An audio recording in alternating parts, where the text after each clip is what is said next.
Hello and welcome to my speed build. This is a 64 by 64 lot called Hay Hill Landing in the Whispering Glen neighborhood in the world Ravenwood from the Life and Death Pack.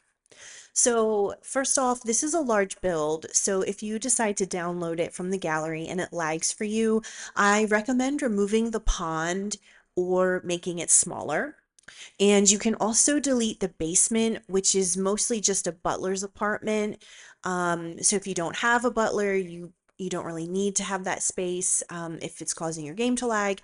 And if you do have a butler, there's 6 bedrooms on the second floor, so you can assign them to one of those rooms. So those are just my two suggestions if this large build has a little bit of a lag for you. I noticed when I was player testing that there was a little bit of a lag after I put in the pond, but it only lasted for a few minutes, I guess, when the game was loading in. So I don't know, just if you do decide to download it, you can see if it's lagging or not and make your own decisions on that one. And lastly, because this is a large build, don't forget that you can lock the doors to unused rooms to help your Sims navigate through the building better. So like I said, there's 6 bedrooms. If you don't need all of them, you can lock those doors. There's 6 bathrooms. You can lock the doors to those. Again, if you don't need them, and that should also help with gameplay. And I also heard there are some things that you can do when you have a large build, and that is less clutter and use the same objects over and over. And I did start out that way. I did start out with those intentions. But then I got to the basement and I wanted it to be cluttered. And then I did the landscaping and I really wanted a pond because I felt like that would really go with this type of build. But the house itself does for the most part follow that rule of less clutter and using the same objects over and over. And my idea for this build came from seeing photos of older mansions that have castle-like architecture mixed in with their sort of house style.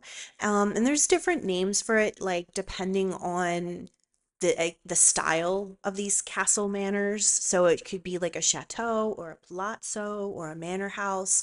But that was basically the inspiration for this build. And you can see that I'm adding life and death windows mixed in with the castle windows. And there's my tower. I put one on each side. And the windows go through a lot. I definitely went back and forth a lot and cut a ton out of the video because it was just a lot of going back and forth and trying to figure it out. And if you had noticed on the front, I was cutting in fake balconies on either side of those towers, and it was just to add interest. I just felt like it was too solid to have those two rectangles there. So I added the balconettes just to give it some dimension and some interest there. And so that's what those are for. They're just simply for aesthetics. And the roof goes through a lot of changes. I was able to mix in the gargoyles, which I thought was fun. I really wish we had more gargoyles in the game, more different types to use. I think they're really fun, especially because I like to do older builds and mansions and Victorian stuff. Love these roof toppers. I use them all the time now. And that part of the roof really goes through a lot of changes, but I'm starting to come to my final decision here with how those are going to look. And yes, I see that I covered up the window. I cut it out but I did delete that. There's the foyer that's supposed to look very castle-y. There's not anything in there except for decoration.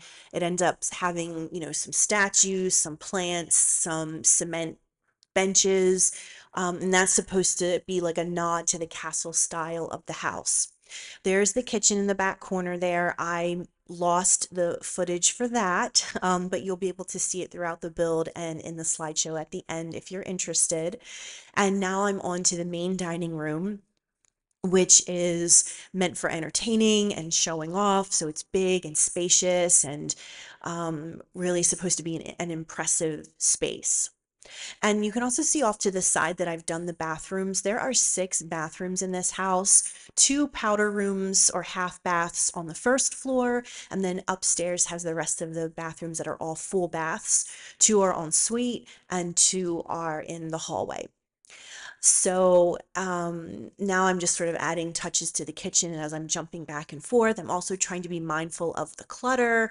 To me, this is less clutter than I normally do. I don't know if this is exactly the low amount that we're supposed to use, but I really was trying to restrain myself and not put up all the artwork and decorations and curtains and stuff that I usually like to do. And then in here, I'm starting to add some lighting, and you'll see that I use the same lighting over and over, the same rugs over and over, and that is to help with game lag in such a large build because that's what I heard.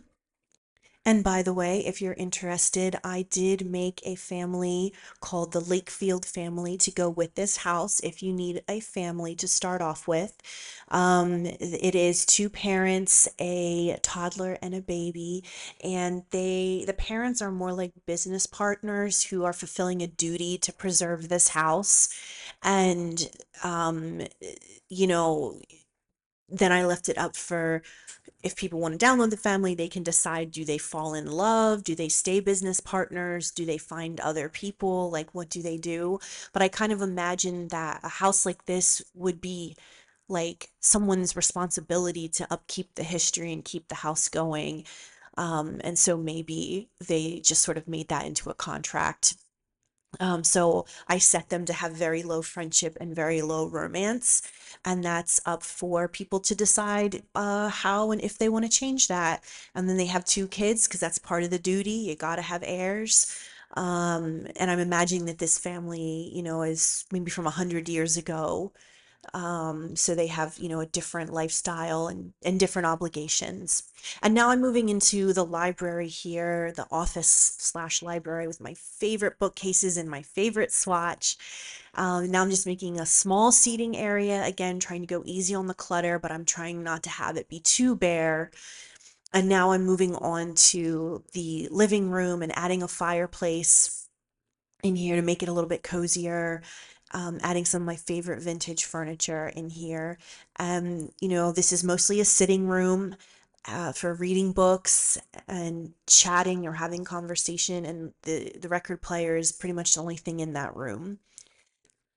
And now I'm adding some finishing touches around the first floor here, some artwork and candles and plants, and trying to resist clutter. And then I swapped out the sofa for a chess table because I realized that I hadn't been putting a whole lot of activities in here. I think at this point we have a piano, a record player for dancing, and now we have the chess table. And now we are in the basement. And the basement contains a butler's pantry with a storage area, and then the butler's apartment, which includes a living room, a bedroom, and a bathroom.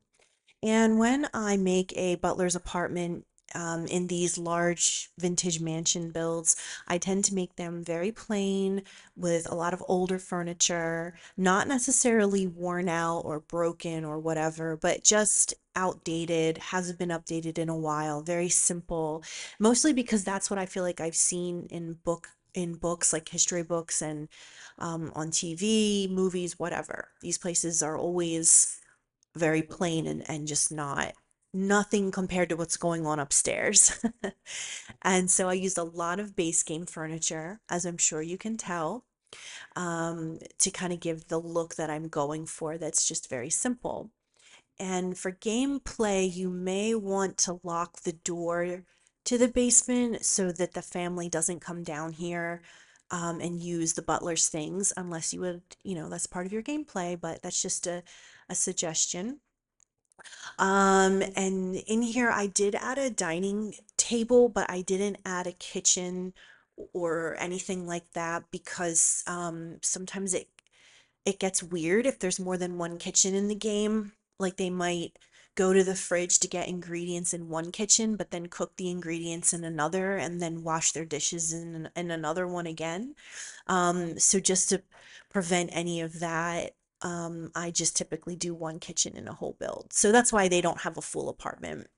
And the stairs actually are in the kitchen. Um, so I don't know if you saw that in the background or not, but there is a staircase in the back of the kitchen, and that's where this leads. And now I am filling up the storage room with all kinds of clutter. This is where I'm sort of getting out of hand and not really following that suggestion of less clutter and big builds. A lot of this does get deleted in the end, and I don't know, in my mind debug stuff doesn't take up as much memory as other stuff. I don't really know if that's true. But most of that is all debug. um at least all of the boxes and the milk containers or whatever they are. So I'm just really going back and forth and changing my mind a lot and figuring out, like, are these going to interfere with people using the stairs? They don't. I tested it. But that's why I'm moving everything around, because I didn't know how much stuff can be under the stairs and then they'll still be playable. Now I'm sort of doing like a makeshift pantry because we don't really have that in the game, and I really wish we did because I love building pantries, but we don't really have a lot of food stuff that could go into it, and I wish we had more. And now I'm just making last minute adjustments and figuring out what I really want to keep in here and what really needs to go. And, just trying to shift everything around and have it make sense and just use up the last of the clutter here. And there's some gardening supplies there and some soil, and switching out the lamp for something a little bit more that goes with it a little bit better, and a radio for the butler. And now we are upstairs, and I'm choosing the colors scheme for this floor. And downstairs, I used that same wallpaper, but it was all black. And now I am using brown tones instead. And I'm also adding my favorite vampire sofas for a little seating area with a piano, and some artwork. And I found the gargoyles, so I had to add them downstairs, and adding this statue in here as well, just to kind of be like a nod to the castleness of this house. And now we are in the nursery. So this is going to be a room for a baby and a toddler, or it could just be one child that ages into those three beds, whichever you prefer. And I decided to do the all white swatch just because when I use this nursery kit, I really tend to use the black and gold swatch. So I just wanted to try something like totally opposite and just go all white in this room. And I do think it turned out really nice. I like the monochromatic style of it. And I know that it kind of clashes with all the brown that's around it. But I still like it. I think it looks really cheerful and peaceful in here. A good room to have for a kid, or a toddler rather. Just adding a little bit more lighting here. And this is the children's room. And this decor is inspired by the Goth dollhouse.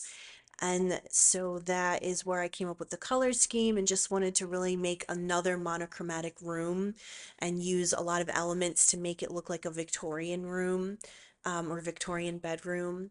And putting in some of my favorite elements like the curtains and the bed and the rug, and just a lot of base game is in this room as well. I would probably say it's a lot of vampire pack and a lot of base game pack to bring that in. Another one of my favorite desks. I love the all black shade. And now I am adding curtains throughout each of the remaining bedrooms, again, using the same curtains that I've had throughout the game, except that tan colored one is new. So I think I might be up to 3 or 4 different curtains at this point. Adding fireplaces, and now moving on to what in my mind is the primary suite, but it doesn't really matter because all the bedrooms come with the same stuff, just different colors or different styles. But in my mind, this was the primary suite because it has an ensuite bathroom, and then it's also right next to the nursery. And I feel like that's where the parents would want to be. And again, using jewel tones in this particular bedroom, so a lot of the brown and the neutral, but also bringing in jewel tones because that seems very vintage to me and like an older color palette to use. And then this room is a lot lighter and brighter. This is the blue and green bedroom that I imagined a younger Sim occupying. And so it has a lot of white furniture, light colored rugs, and blue, a lot of blue furniture. there as well. So I did imagine a younger, maybe a teen sim in this room. It's very different from the other rooms, which are all brown. And this room does come with a desk. The bedrooms that, like the primary one that I just did and the one opposite, there I didn't feel like there was room for a desk. And also I'm just trying to keep the furniture count low. So I only gave these two big bedrooms the desk. And then this I imagine to be maybe a grandparent bedroom, possibly, just because it looks a lot older and it has older furniture and darker colors. Like I think almost everything in this room is brown. So I am imagining like this could possibly be for an older sim.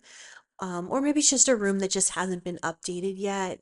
Um, but yeah, this is going along with the brown theme, the darker theme, using all the vintage furniture, a lot of base game, a lot of life and death pack in here. And then this might be my favorite one, just because there's something about that vampire bed and the Victorian curtains that I think is really getting the vibe right for this house. I love the trunk that came with the pack, and the color of that chair is really great. And then the last thing that I add to this room is the vampire chandelier, and that is everything for the interior. And the last thing that I add is this greenhouse, because I wanted to try out the new windows as well as the new roof. And in the background, you can kind of see what I've done with the landscaping and the gardening. I just did that so many times that I just couldn't, I had to cut it. It was too much. And then here's the new roof that I'm really excited about, but it's glitching out in this. You can see that it has a ceiling and it's supposed to make the ceiling disappear, but it's not doing that. Um, but in any case, there's some debug going on here, just trying to, give it that greenhouse effect. And here you can see a little bit of the courtyard. I'm adding some benches in, and just kind of going around the perimeter of the courtyard as well with some, I believe those are romantic garden benches. And you can also see the enormous pond that I made. And now I'm just adding some planters. And that is the build. Thanks so much for watching, and I really hope you enjoyed it. The build is available on the gallery along with the Lakefield family if you need some Sims to move in. And now I'll leave you with a tour of the manor.